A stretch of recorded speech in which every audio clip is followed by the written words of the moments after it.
السلام علیکم، کیسے ہیں آپ سب لوگ؟ آئی ہوپ کہ آپ سب ٹھیک ہوں گے اور جہاں پہ بھی ہوں گے خوش ہوں گے۔ آج کی جو سٹوریز ہیں ان کے سنانے سے پہلے آپ لوگوں سے ریکویسٹ ہے کہ بہت سے لوگوں نے ابھی چینل سبسکرائب نہیں کیا تو کائنڈلی اس کو سبسکرائب کر لیں۔ آپ کے پاس بھی اگر سٹوریز ہیں اور آپ شیئر کرنا چاہتے ہیں تو مجھے میرے واٹس ایپ نمبر پہ سینڈ کر سکتے ہیں۔ آج کی یہ پہلی سٹوری رافع نے کراچی سے سینڈ کی ہے۔ یہ 1980 کے اکتوبر کی بات ہے۔ میں ان دنوں لوڈر ٹرک چلایا کرتا تھا۔ سامان لے کر ایک شہر سے دوسرے شہر ہم جایا کرتے تھے۔ زیادہ تر سفر رات میں ہوتا تھا۔ ایک رات مجھے سامان لے کر کراچی سے لاہور آنا تھا۔ اتفاق سے میرے ساتھی کی طبیعت خراب ہو گئی۔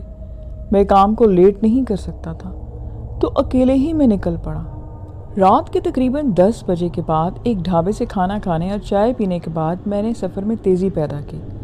میں جلد سے جلد یہ کام پورا کر کے اپنے گھر جانا چاہتا تھا۔ 3 گھنٹے ہائی وے پر سفر کرنے کے بعد اچانک میرے ٹرک کی ہیڈ لائٹس میں کوئی چیز تیزی سے سڑک کے کراس کر کے گئی۔ میں نے فوراً اپنی سپیڈ دھیمی کر لی، سوچا کہ شاید کوئی جانور ہوگا، لیکن اس کی رفتار اتنی تھی کہ میں نہیں سمجھ سکا۔ 10 منٹ کے بعد میں نے سپیڈ پھر تیز کر دی۔ اب میری پوری توجہ سڑک پر تھی۔ ہلکی آواز میں جو گانے چل رہے تھے ان کو بھی میں نے بند کر دیا، اور کوئی 10 منٹ 15 منٹ گزر چکے تھے کہ میرے ٹرک کے پیچھے حصے میں کوئی چیز زور سے ٹکرائی کہ میرا ٹرک بے قابو ہو کر لیفٹ سائیڈ پر چلا گیا۔ میں نے فوراً سے سپیڈ آہستہ کر دی اور ایک جانب کر کے ٹرک کو کھڑا کر دیا۔ میں ٹارچ ہاتھ میں لے کر نیچے اترا، یہ دیکھنے کے لیے کہ کتنا بڑا ڈینٹ ہو سکتا ہے۔ ٹرک سے باہر آنے پر مجھے سردی کا احساس ہوا۔ میں نے جب روشنی ٹرک کی پچھلی سائڈ پر ڈالی تو میرا دل ایک دم سے زور سے دھڑکا۔ ٹرک پر کوئی 7 فٹ لمبا اور 5-6 فٹ چوڑا ڈینٹ تھا۔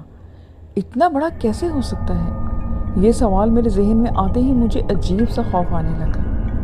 میں واپسی کے لیے جیسے ہی مڑا تو میرا اوپر کا سانس اوپر اور نیچے کا نیچے رہ گیا۔ میرے سے 20 قدم کے فاصلے پر کچھ کھڑا تھا۔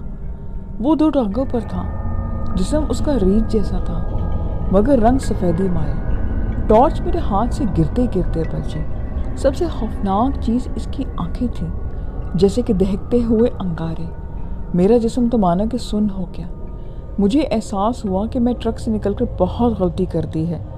چاروں طرف ہو کا عالم تھا، چاند کی بھی روشنی نہیں تھی۔ 1 منٹ کے 1000ویں حصے میں وہ میری طرف مڑا اور تیزی سے دور جنگل کی طرف بھاگنے لگا۔ اب وہ 4 پاؤں پر تھا، لیکن خطرناک سپیڈ سے۔ میرا خوف سے تو برا حال تھا۔ مشکل سے ٹرک میں آ کے بیٹھا اور پوری سپیڈ سے قریبی ڈرائیور ہوٹل تک پہنچا، جو 1 گھنٹے کی دوری پر تھا۔ میں نے رات وہیں بسر کی۔ اب میں سوچتا ہوں تو رونگٹے کھڑے ہو جاتے ہیں۔ اگر وہ میری طرف آتا تو میں بھاگ بھی نہ پاتا، اور شاید یہ کہانی سنانے کے لیے آج میں زندہ بھی نہ ہوتا۔ یہ دوسرا واقعہ ایک 13 سال لڑکی کے ساتھ بھی تھا جو میں آپ کو سنانے لگی ہوں۔ ہمارے گھر کورنگی کراچی میں ہے۔ گھر سے اسکول تک جانے میں تقریباً 20 منٹ لگتے، لیکن اگر کوڑے کے میدان میں سے گزرا جاتا تو 10 منٹ میں اسکول پہنچ سکتے تھے۔ میں اپنی فرینڈز کے ساتھ پیدل ہی اسکول جاتی تھی۔ آدھ گھنٹہ پہلے وہ مجھے لینے آ جاتی تھی۔ ہم باتیں کرتے جلدی جلدی اسکول کو پہنچ جاتے۔ ایک روز مجھے ٹیچر نے مقابلے کے لیے منتخب کیا۔ وہ ایک ڈیبیٹ کمپٹیشن تھا۔ واپسی پر ہمیں خاصی دیر ہو گئی۔ میں اکیلے ہی پیدل گھر پہ چل پڑی۔ کوئی 5 بجے ہوں گے کہ سردی کے دن تھے، ابھی اذانیں نہیں ہوئی تھیں۔ میں نے جلدی میں کوڑے والے میدان سے گزرنے کا فیصلہ کیا اور 30 قدموں سے اپنے گھر کی طرف چل پڑی۔ کوئی بھی اس میدان میں نہ تھا۔ مجھے ایک انجانا سا خوف محسوس ہو رہا تھا۔ جب میں میدان کے بالکل درمیان میں پہنچی تو اچانک میرا نام لے کر کسی نے مجھے بلایا۔ ایک دم سے میرے قدم رک گئے۔ میں نے سوچا کہ شاید میری کوئی دوست ہوگی۔ میں نے پیچھے دیکھا تو ایک 6 سال کا لڑکا کھڑا تھا۔ کپڑے ذرا میلے تھے اس کے۔ میں نے پوچھا کہ کون ہو تم؟ وہ کہنے لگا کہ شمراک نام ہے میرا۔ مجھے وہ نام بہت عجیب لگا۔ میں نے واپس چلنا شروع کر دیا تو وہ کہنے لگا کہ میرے ساتھ کھیلو گی؟ میں نے رکے بغیر نہیں کہا اس کو کہ مجھے دیر ہو رہی ہے۔ وہ دوسری بار مجھے سامنے نظر آیا اور اس نے وہی سوال کیا۔ اب مجھے بہت زیادہ ڈر لگنے لگا۔ میں ڈر کے مارے بھاگنے لگی تھی۔ تیسری بار جب میں اپنی گلی میں مڑی تو مجھے وہ وہاں کھڑا ملا۔ عجیب بھاری آواز میں بولا کہ میرے ساتھ کھیلو۔ میں خوف کی شدت سے اب بے ہوش ہو کر گر گئی۔ آنکھ کھولی تو میں اپنے گھر میں تھی۔ میری امی پریشانی کے عالم پہ مجھ پہ دم کر رہی تھی۔ میں ہوش میں آتے ہی چیخنے لگ گئی اور دوبارہ سے بے ہوش ہو گئی۔ ڈاکٹر کو بلایا گیا اور اس نے مجھے سکون کا انجیکشن دیا۔ اگلی صبح جب میری آنکھ کھولی تو مجھے بہت بہتر فیل ہوا۔ میری امی نے بتایا کہ جب میں دیر تک گھر واپس نہ آئی تو وہ مجھے دیکھنے نکل گئی تھی۔ میں گلی میں ان کو بے ہوش حالت میں ملی۔ اس دن مجھے بہت عجیب سا ڈر لگا تھا۔ میں اکیلے باتھ روم تک نہیں جا سکتی تھی۔ امی نے اور بھائی بہنوں نے مجھے ہمت دلائی۔ شام کے بعد میں مشکل سے پانی لینے کچن میں گئی تو مجھے وہاں وہی لڑکا نظر آیا اور اسی بھاری آواز میں کھیلنے کو کہا۔ میں چیخ مار کر بے ہوش ہو چکی تھی۔ سب بھاگے ہوئے آئے۔ ابو نے ایک جاننے والے بزرگ کو بلوایا۔ ان کا علاج ہوا، پانی دم کر کے دیا گیا، تعویذ بھی ڈالا گیا اور کئی دن پڑھائی اور صدقہ جاری رہا۔ پھر جا کے میں ٹھیک ہوئی۔ میں نے اسکول بھی چینج کر لیا، دوبارہ کبھی اس میدان کی طرف نہیں گئی۔ اب بھی میں یاد کروں تو میرے رونگٹے کھڑے ہو جاتے ہیں۔ طارق شمشیر نے یہ واقعہ مجھے گجرات سے بھیجا ہے۔ یہ انسیڈنٹ میرے دادا جان کے ساتھ پیش آیا، جن کی رہائش گجرات کے ایک گاؤں میں تھی۔ دادا جان اور ان کے بھائی اکٹھے رہا کرتے تھے۔ یہ 2 کمروں کا ایک چھوٹا سا گھر تھا۔ جب کھیتی سے کچھ پیسے اکٹھے ہوئے تو دونوں نے سوچا کہ کوئی اچھا اور بڑا گھر بناتے ہیں۔ گاؤں کے کنارے پر ان کی مرضی کا ایک گھر عرصہ دراز سے خالی پڑا تھا، جو ایک زمیندار کا تھا۔ زمیندار کو مرے ہوئے بہت ٹائم ہو چکا تھا اور اس کا ایک بیٹا انگلینڈ میں ہی بس گیا تھا۔ اس سے کانٹیکٹ کیا گیا تو وہ راضی ہو گیا اور مناسب قیمت پہ ہمیں گھر دے دیا۔ جب گھر والے وہاں شفٹ ہونے تو معلوم ہوا کہ گھر بہت ہی گندا ہے۔ خیر خالی ہونے کی وجہ سے کسی نے اس کو توجہ نہ دی اور صاف صفائی میں مصروف ہو گئے۔ اس گھر میں قطار میں 4 کمرے تھے اور ایک کونے میں کچن اور دوسرے کونے میں باتھ روم وغیرہ کا انتظام تھا۔ 2 سائڈ پہ سیڑھیاں چھت پر جاتی تھی۔ چھت پر بھی ایک کمرہ تھا جسے سٹور بنا دیا گیا تھا۔ دونوں بھائیوں کے حصے میں 2 کمرے آ گئے۔ وہ لوگ بہت خوشی سے وہاں رہنے لگ گئے۔ ایک رات گرمیوں کے موسم میں سب چھت پر سو رہے تھے کہ اچانک والد صاحب جو اس وقت 10 سال کی ایج میں تھے، ان کو پیاس لگی اور وہ جاگ گئے۔ دیکھا کہ اوپر سٹور کی لائٹ آن تھی۔ انہوں نے قریب میں رکھی سوراخی سے پانی پیا اور دوبارہ سو گئے۔ صبح جب امی کو یہ بات بتائی تو وہ بولی کہ سٹور میں تو کوئی لائٹ ہی نہیں ہے، تو وہ روشن کیسے ہوئی؟ بیٹا تم نیند میں ہوگے۔ فادر سے پوچھا تو وہ بھی سوچ میں پڑ گئے۔ پھر بات آئی گئی ہو گئی، لیکن جب گھر کے بڑوں نے رات کو روشنی دیکھی تو پریشانی ہوئی۔ کمرے کا کونا کونا چھان مارا مگر انہیں کچھ نہ ملا جو رات کو روشن ہوتا ہو۔ سب گھر والوں نے اس کو بات بھول جانے کا فیصلہ کیا۔ آخر گھر اپنا تھا، لیکن رات کو چھت پر آنا جانا اور سونا ترک کر دیا گیا۔ پھر ایک اور عجیب بات ہوئی۔ سٹور والے کمرے میں دروازے کی کھڑکی کے چوکھٹے تو لگے ہوئے تھے مگر ان پر دروازے نہ تھے۔ کبھی کبھار شام کو کپڑے چھت پر سکھانے جانے والوں کو ایک بچے کی ہنسی سنائی دیتی۔ اب تو سب ڈر گئے تھے مگر بات نہیں کرتے تھے کہ کہیں اور جانا ممکن بھی نہ تھا۔ ایک رات دادا جان کے بھائی انور علی صاحب نے فیصلہ کیا کہ وہ رات کو اس کمرے میں رہیں گے اور معلوم کریں گے کہ یہ کیا راز ہے۔ دن میں کمرہ سمیٹ کر ان کی چرپائی وہاں بچھا دی گئی۔ وہ اکتوبر کے شروع کے ڈیز تھے، موسم بہت اچھا تھا۔ دادا جان نے کہا کہ وہ بھی اوپر ہی رہیں گے مگر ان کے بھائی نہ مانے۔ آخر دادا جان اس شرط پر نیچے رہنے کو تیار ہوئے کہ وہ رات بھر سوئیں گے نہیں۔ رات کے 11 بجے دادا جان کے بھائی انور علی کی آنکھ لگ گئی۔ ابھی انہیں سوئے ہوئے آدھ گھنٹہ ہی ہوا تھا کہ ایک بچہ جو ان کے درمیان والے بیٹے کی ایج کا تھا آ کر ان کے ساتھ بستر پر لیٹ گیا۔ وہ نیند میں اسے اپنا بیٹا سمجھ کر کروٹ بدل کر سوتے رہے۔ تھوڑی دیر میں بچے نے ان کو اٹھایا اور کہا کہ میرے ساتھ کھیلو۔ اس بات پر انہوں نے آنکھیں پوری طرح سے کھول لی اور وہ 1 سیکنڈ کے 1000ویں حصے میں اٹھ کر کھڑے ہو گئے مگر کمرے میں اب کوئی بھی نہ تھا۔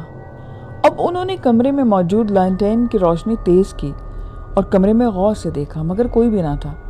وہ اسے خواب سمجھ کر دوبارہ سے لیٹ گئے۔ نیند آنکھوں سے کوسوں دور تھی، اسی لیے میں بچے کی دوبارہ سے آواز سنائی تھی۔ وہ گھبرا کر اٹھ بیٹھے۔ جلدی سے انہوں نے لانٹین اٹھائی اور کمرے کا جائزہ لینا شروع ہو گئے کہ اچانک ایک کونے میں ایک بچہ دیوار کی منہ کی طرف بیٹھا تھا۔ یہ دیکھتے ہی ان کے ہاتھ سے لانٹین گرتے گرتے بچی۔ دل زور زور سے دھڑکنے لگا۔ ان کا حلق خشک ہو چکا تھا۔ کانپتے ہاتھوں سے لانٹین ایک طرف رکھتے ہوئے بولے، کہ کون ہو تم؟ کچھ دیر خاموشی رہی، اتنی کہ وہ اپنی سانس کی آواز سن سکتے تھے۔ پھر بچہ اپنی جگہ کھڑا ہوا اور گردن موڑ کر دوسرے کونے میں دیکھتا ہوا بولا کہ امی یہ آدمی مجھے کھیلنے نہیں دے رہا۔ یہ سنتے ہی انور علی لانٹین کا رخ دوسرے کونے کی طرف کیا، مگر اس طرف کا منظر دیکھتے ہی ان کا دل جیسے دھڑکنا بھول گیا ہو۔ بلیک ڈریس میں ایک عورت تھی جس کا چہرہ بھی سیاہ تھا، اپنی سرخ آنکھوں سے وہ انہیں گھور رہی تھی۔ یہ دیکھتے ہی وہ بے دم ہو کر فرش پر گر پڑے اور لانٹین ان کے ہاتھ سے چھٹ گئی۔ ایک ہلکے سے دھماکے سے بیکار پڑے ڈبوں میں آگ پکڑی گئی تھی۔ دادا جان جو سو نہیں رہے تھے فکر میں چھت پر آ گئے۔ آگ دیکھتے ہی وہ جلدی سے اس روم میں آئے اور انور علی کو بے ہوش دیکھ کر گھبرا گئے۔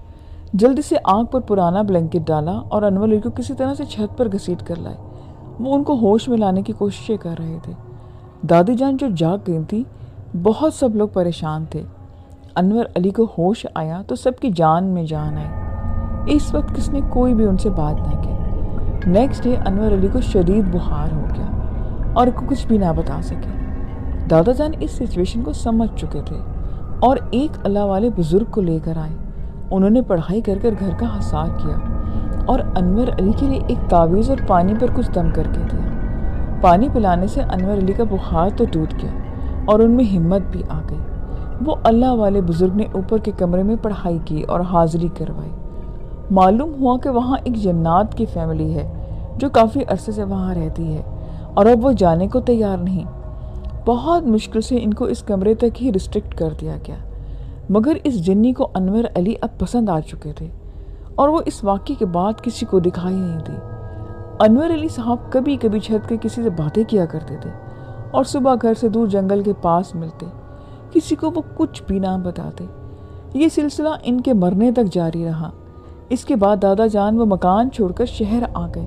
سنا ہے کہ وہ مکان اب بھی بند ہے اور شام کے بعد وہاں ایک بچے کی ہنسی کی آوازیں آتی ہیں۔